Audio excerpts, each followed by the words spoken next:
ప్రారంభోత్సవానికి విచ్చేసిన మా కుంట్లూరు వెంకటేష్ గౌడ్ గారు బీజేపీ లీడర్ గారికి ప్రత్యేక ధన్యవాదాలు అండి. అదేవిధంగా ఇక్కడ ఉన్న మా అన్న బ్రదర్ కశ్యప్, మిగతా మన బీజేపీ లీడర్లకు మరియు క్విక్ ఫిట్నెస్ సెంటర్ అధినేత మన రాజు గారికి ప్రత్యేక ధన్యవాదాలండి. ఎందుకంటే గత 10 సంవత్సరాల నుంచి ఫిట్నెస్లో ఉన్న మన రాజు గారికి ప్రతి ఒక్క విషయం తెలుసు. ఏంటంటే హెల్త్ ఏ విధంగా ఉండాలి, ఏ విధంగా డెవలప్ చేయాలని.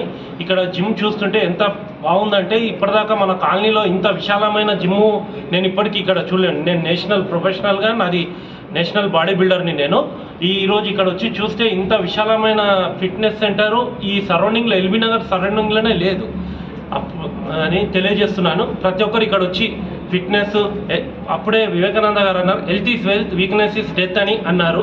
ఈ కాన్సెప్ట్ మీద ప్రతి ఒక్కరు ఇక్కడ మన రాజుగారు ఓపెన్ చేసిన క్విక్ ఫిట్నెస్ సెంటర్కి వచ్చి హెల్త్ను డబ్బులు పెట్టితే రాదు. హెల్త్ వచ్చి రోజు ఒక 1 అవర్ మనం హెల్త్ మీద ఇక్కడ కేటాయిస్తేనే మనకి హెల్త్ ఉంటుంది.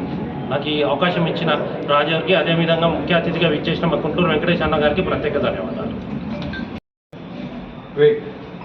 ఫిట్నెస్ జిమ్ ప్రారంభోత్సవానికి ఇచ్చేయడం జరిగింది.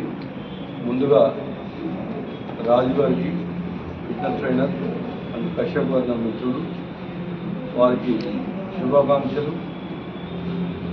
ఫిట్నెస్ అనేది ఇలా ప్రతిరోజు ప్రతి మనిషికి ఒక భాగం అయిపోయింది. ఎందుకంటే ఆరోగ్యమే మహాభాగ్యం. డబ్బులు ఎంతున్నా ఆరోగ్యం కాపాడాలని కరోనా నిరూపించింది.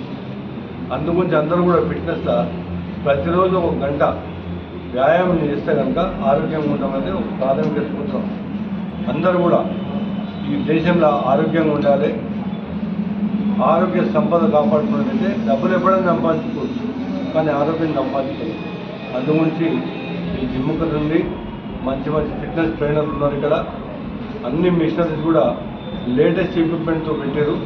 వారందరూ కూడా ఇలాంటి జిమ్ములు ఇంకా చాలా చోట్ల ఓపెన్ చేసి ప్రజల ఆరోగ్యం, దాంతోపాటు ప్రజా ఆరోగ్యమే ఐశ్వర్యం కాబట్టి ఇలా పార్కులలో కూడా చాలా చోట్ల జిమ్ ఎక్విప్మెంట్ పెట్టి కాలనీ సంక్షేమ సంఘం ఆధ్వర్యంలో వాటిని నిర్వహిస్తూ ఉన్నాయి. చిన్నపిల్లల కానీ వృద్ధుల దాకా పనికొచ్చే విధంగా అన్ని రకాల సామాగ్రిని ఏర్పాటు చేసి వ్యాయామం గురించి సమకూర్చడం జరిగింది. అందుగురించి ప్రతి చోట ప్రతి యువకుడు కూడా ప్రతిరోజు వాళ్ళ సమయాన్ని కేటాయించి వాళ్ళ ఆరోగ్యం కాపాడుకోవాలని కోరుకుంటూ సెలవు. Thank you.